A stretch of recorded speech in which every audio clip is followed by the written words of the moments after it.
यद विद्या दर्पणायते।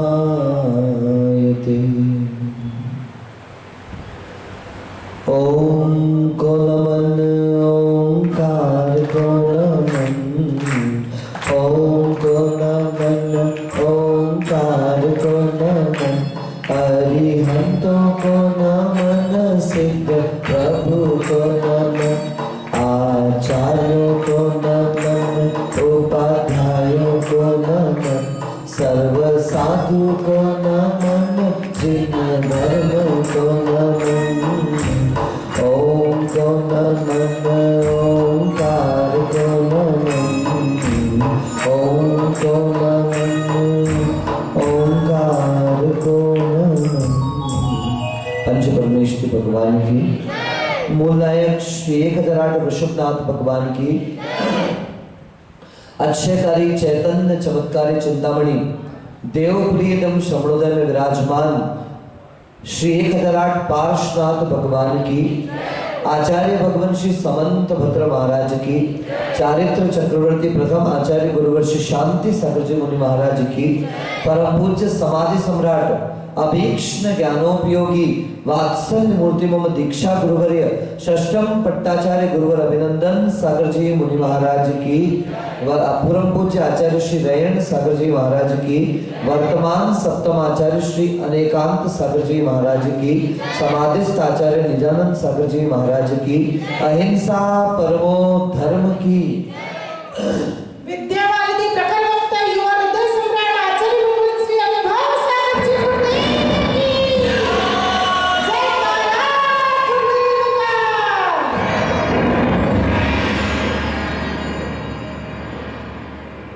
राक्षस वाक्षस आता तो ऐसा करते हैं, थोड़ा आवाज बढ़ाना। खेल खिलौने मनोरंजन के साधन ले बच्चे खेलें,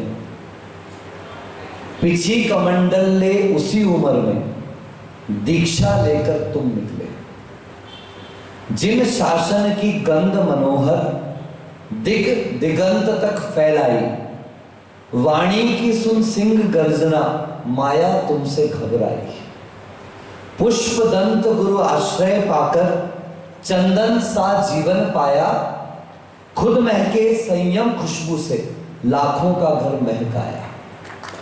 कंठ सूखता बदन कांपता पर वाणी का तोड़ नहीं, कंठ सूखता बदन कांपता पर वाणी का तोड़ नहीं, आत्मशक्ति का उदाहरण तुम, समदर्शन का बोध यही।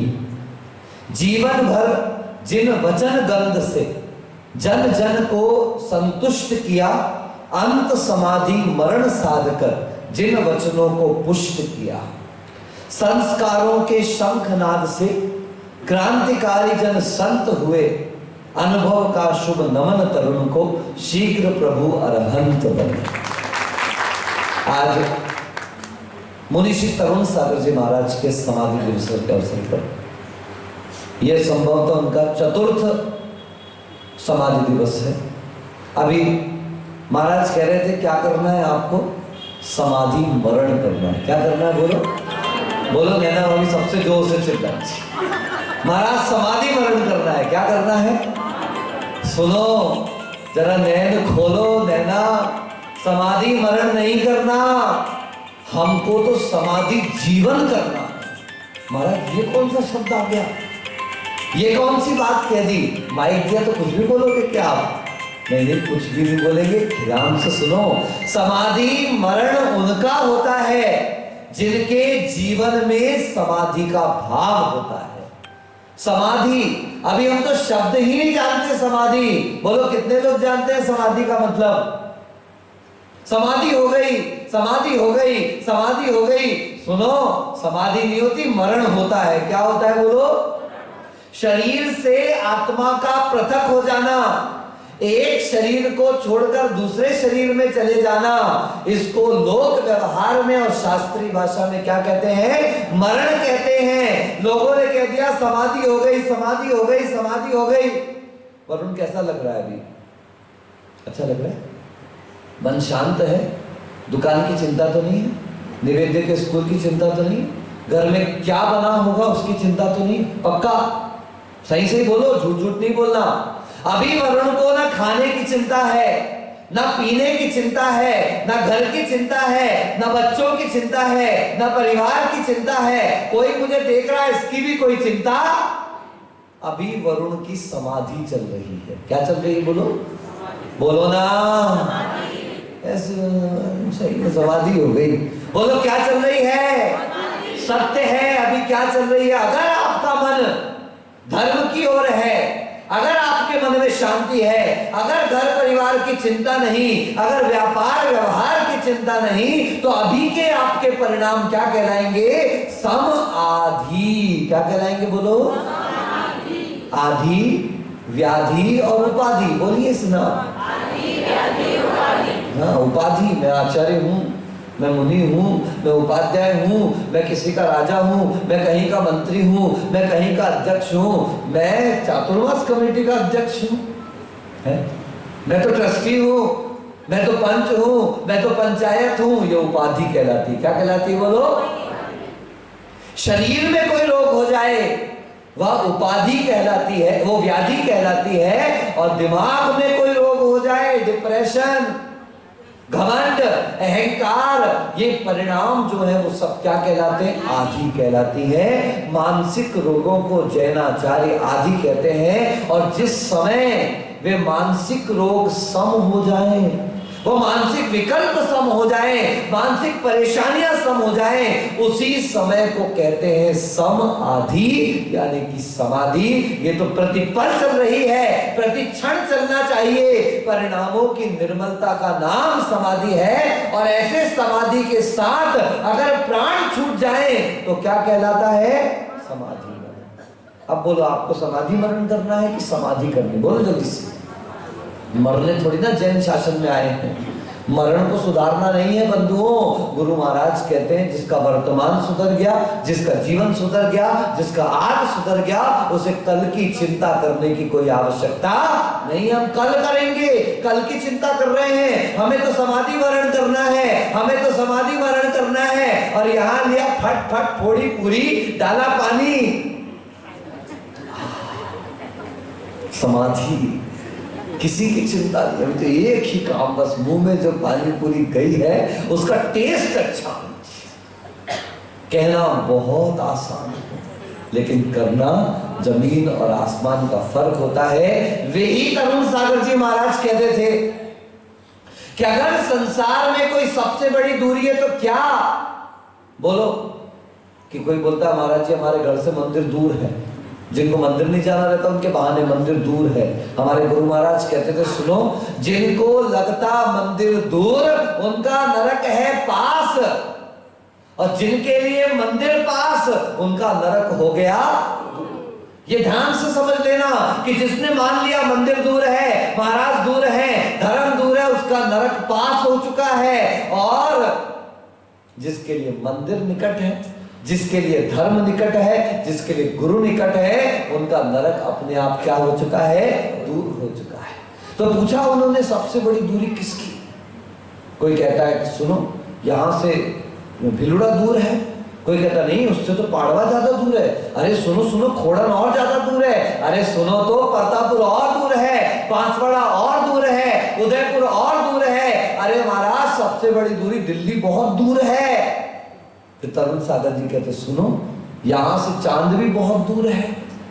तब फिर वो कहते सुनो ये दूरियां तो फिर भी नापी जा सकती है, लेकिन अगर संसार में कोई सबसे बड़ी दूरी है, सबसे बड़ा कोई अंतर है, तो वो जिह्वा और जीवन के बीच का अंतर है। बोलो किसका अंतर, कथनी और करनी के बीच का अंतर है। ये सारी दूरियां तो समाप्त की जा सकती हैं, लेकिन संसारी प्राणी के लिए अगर सबसे बड़ा कोई अंतर है तो कथनी और करनी के बीच का अंतर है। वो कहता कुछ और है और करता कुछ और है।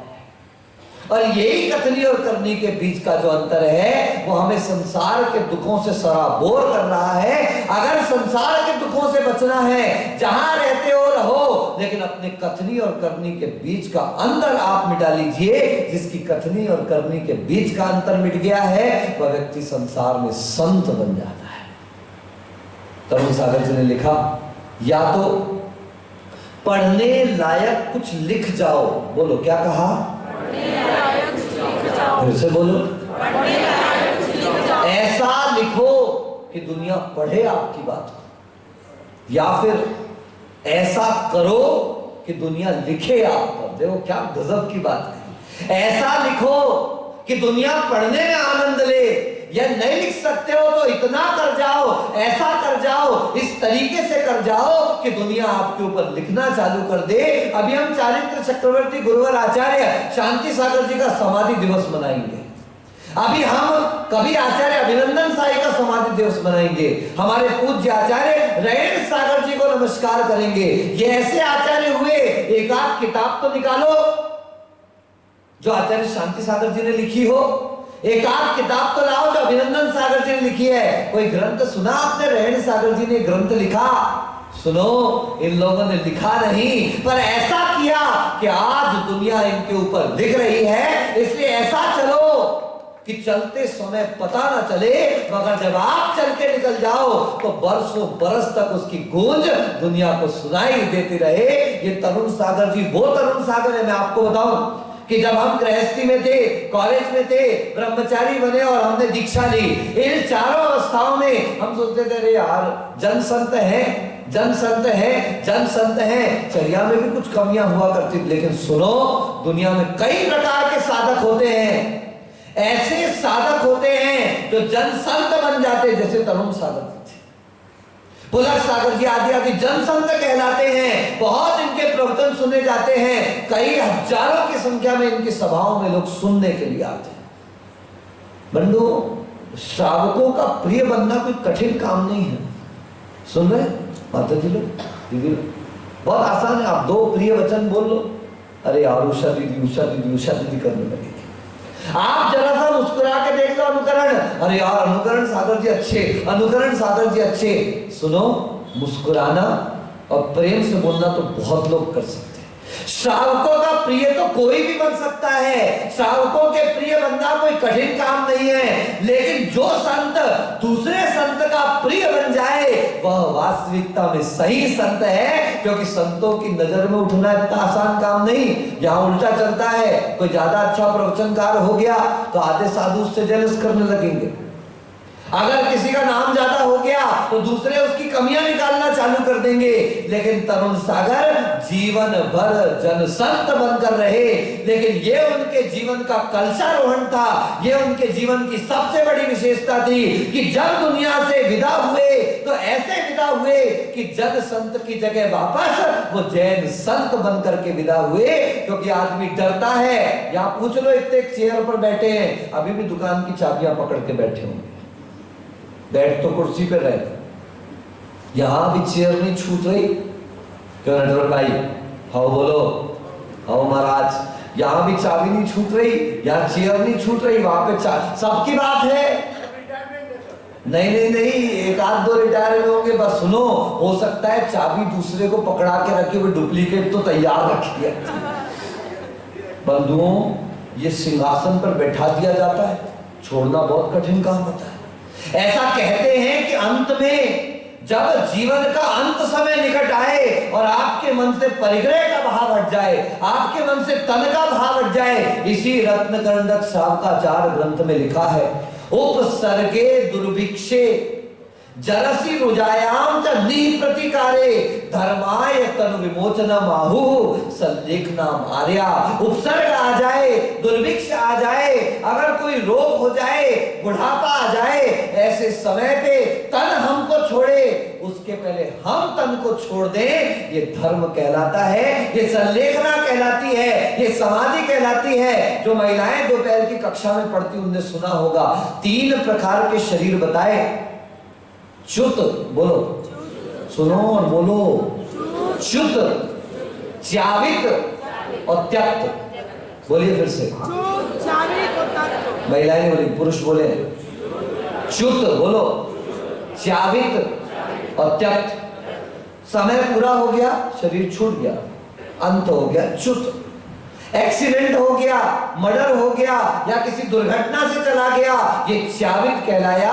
लेकिन बुद्धिपूर्वक अगर मेरा शरीर अब मेरा साथ नहीं देता है, मैं धर्म के लिए, धर्म की पालना के लिए मैं इस शरीर के मोह को छोड़ दूंगा। और ऐसे संलेखना समाधि पूर्वक जो छोड़ा जाता है वह कहलाता है त्यक्त। पहला वाला है प्रकृति, यानी होना है, आया है सो। दूसरा वाला है विकृति, छुड़ा दिया गया। और तीसरा वाला है संस्कृति, यानी हमने संस्कारों के साथ, अपनी दृढ़ता के साथ, अपनी परिणामों की निर्मलता के साथ, वैराग्य के साथ जान लिया कि शरीर परमानेंट।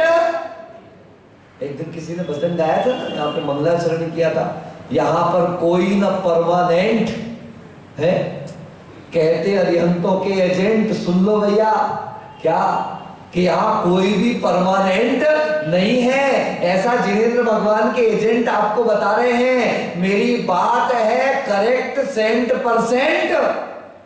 मानना है तो मान लो, और नहीं मानना है तो सुनो। कोई आपको घर से निकाले और आप घर से निकले, आप चाबी छोड़े और चाबी आपको छोड़े। बोलो बोलो, क्या कहा महाराज ने? बोलो ना जल्दी से। आप चाबी को छोड़े और चाबी आपको छोड़े, आप घर को छोड़े और घर आपको छोड़े, दोनों में जमीन और आसमान का अंतर है। मोही को चाबी छोड़ती है और निर्मोही चाबी को छोड़ता है।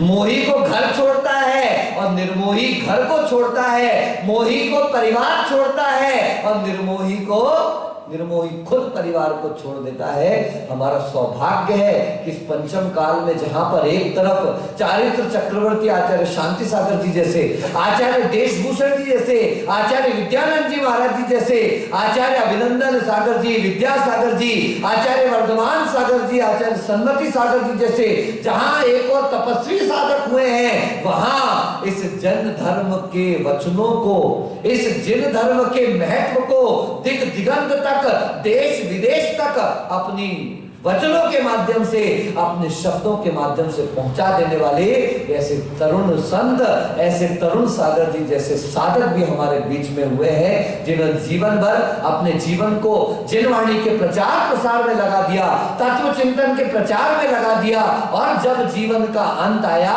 तो उसको बटोरने से भी नहीं चूके। ध्यान रखना राजमल जी, फैलाना बहुत आसान है, कठिन है समेटना। इकट्ठा करना बहुत आसान है, लेकिन कठिन है उसको सुव्यवस्थित कर देना। ये जिन शासन में संलेखना व्रत ऐसा ही व्रत है, संलेखना व्रत ऐसा ही महान व्रत है। हमेशा फैलाते हुए ध्यान रखना, क्या ध्यान रखना कि आज नहीं तो कल इसको समेटना पड़ेगा। इसलिए उतना फैलाओ जिसको समेटने का सामर्थ्य आपके अंदर हो। अगर आपको विसर्जन की कला नहीं आती, समेटने की कला नहीं आती, तो सुनो, फैलाओ मत। जब मकान बनता है ना, पीछे मकान है चिरेश का, मैंने आपको शायद एक दिन कहा था, ये नया मकान बन रहा है पीछे। इनसे पूछिएगा कभी जाकर के कि बेटवा सबसे पहले घर में कौन सी जगह देखी थी, तो वे बताएंगे महाराज इसकी व्यवस्था कहाँ होगी। घर में सबसे पहले अगर कोई तैयारी की जाती तो किसकी, सेप्टिक टैंक कहां होगा, क्योंकि ये तो कहीं भी हो जाएगा, लेकिन उसको कहीं ऐसी वैसी जगह नहीं, सिस्टमेटिक बनाना पड़ता है, व्यवस्थित बनाना पड़ता है। जब मकान बनाने में इतना ध्यान रखते हो कि हमारा मकान में विसर्जन की व्यवस्था पक्की होनी चाहिए, तो ये तो जीवन का ये महल है, ये शिवद्वार जाना है, हमें मोक्ष महल को प्राप्त करना है। क्या हमने अपने विसर्जन के बारे में कोई विचार नहीं किया? पूज्य आचार्य भगवंत विद्यासागर जी महाराज, मैंने पता नहीं आपको बताया हो नहीं बताया हो, नहीं बताया हो तो ठीक, और बताया हो तो फिर से सुन लेना।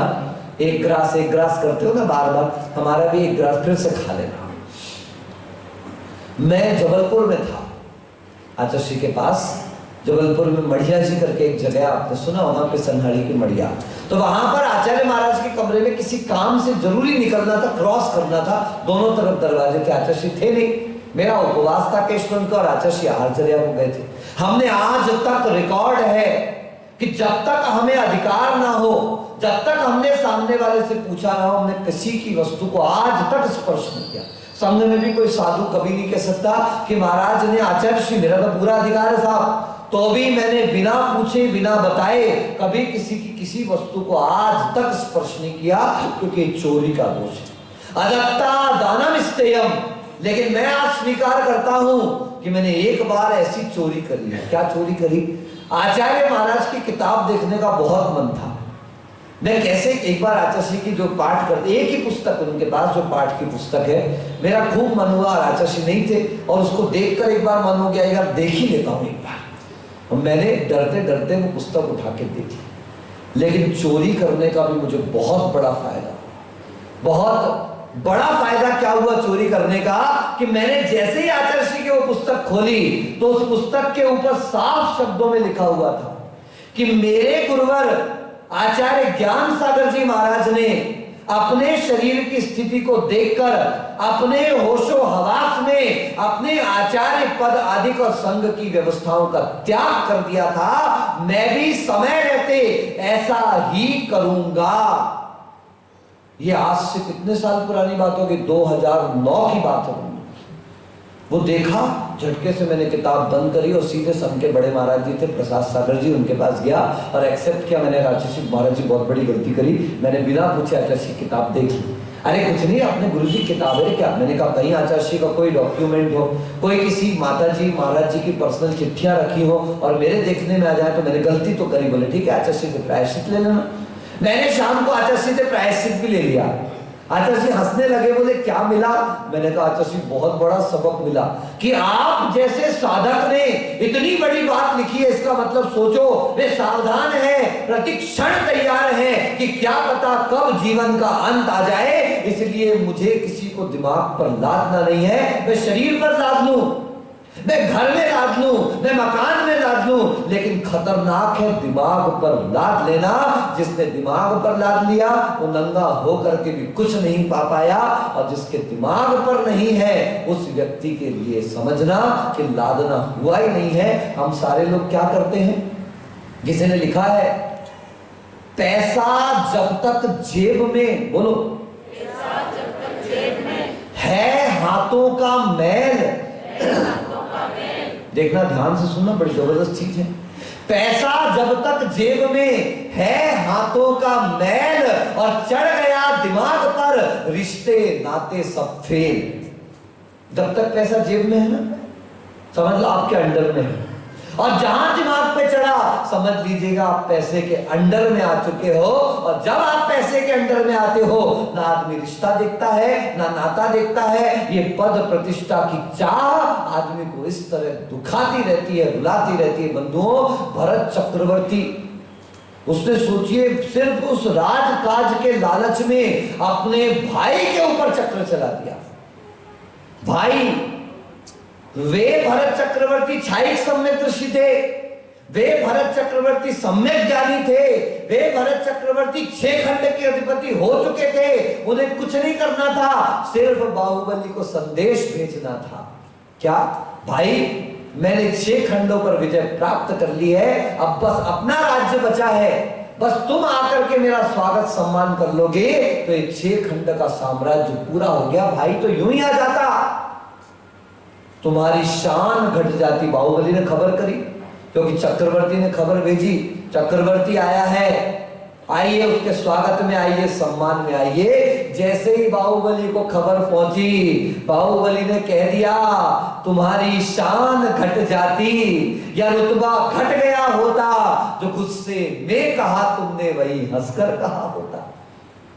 अगर तुमने भाई बनकर के, बड़ा भाई बनकर के खबर कही होती, मैं चरणों में लौट जाता, लेकिन तुम चक्रवर्ती बनकर के आए हो, मैं भी कामदेव हूं, तलवा मोक्षगामी हूं, मैं ऐसे आने वाला है, अब तुम्हें मुझे जीतना होगा। अब युद्ध चालू हुआ भाई के बीच में। ये देखो सारे घोटाले आदिनाथ जी के समय हो गए। आज कहते महाराज देखो ना, पंचम काल में भाई भाई लड़ रहे हैं, सुनो चौथे काल में भाई भाई लड़ रहे, दोनों छायिक सम्यक दृष्टि, दोनों तद्भव मोक्षगामी, दोनों आदिनाथ के पुत्र, प्रथम तीर्थंकर के पुत्र, और वो देखो लड़ाई कर रहे जमीन के लिए, हाँ वही आदिनाथ ने कहा है, झगड़े की जड़ 3, जल जोरू जमीन। बोलो, हे गूंगे बहरों, हे भगवान सरस्वती की कृपा आपके ऊपर बरसे, आपके कंठ में स्वयं सरस्वती विराजमान हो। हे भगवान, आज तरुण सागर जी का समाधि दिवस मना रहे हैं। क्या मना रहे हैं? वे तो तुम निकालो आवाज थोड़ी, बोलो झगड़े की जड़ 3, जल जोरू और जमीन। या तो धन को लेकर लड़ाई होगी, या तो स्त्री को लेकर लड़ाई होगी, या तो जमीन जायदाद को लेकर के लड़ाई होगी, और कोई तीसरा कारण संसार में। चक्रवर्ती का जल युद्ध हुआ, मल्ल युद्ध हुआ, ऐसे दृष्टि युद्ध हुआ, तीनों युद्ध में बाहुबली की जीत और चक्रवर्ती की हार हो गई। रहा नहीं गया चक्रवर्ती से, क्योंकि मान बोल रहा था। अब देखो चक्रवर्ती सम्यक ज्ञानी, छाई सम्यक दृष्टि, और उसके बाद भी चक्रवर्ती ने चक्र फेंक दिया किसके ऊपर? बाहुबली। इतना बुद्धिहीन हो गया, क्योंकि आंखों के ऊपर नहीं, उसकी चेतना पर पर्दा चढ़ा हुआ था।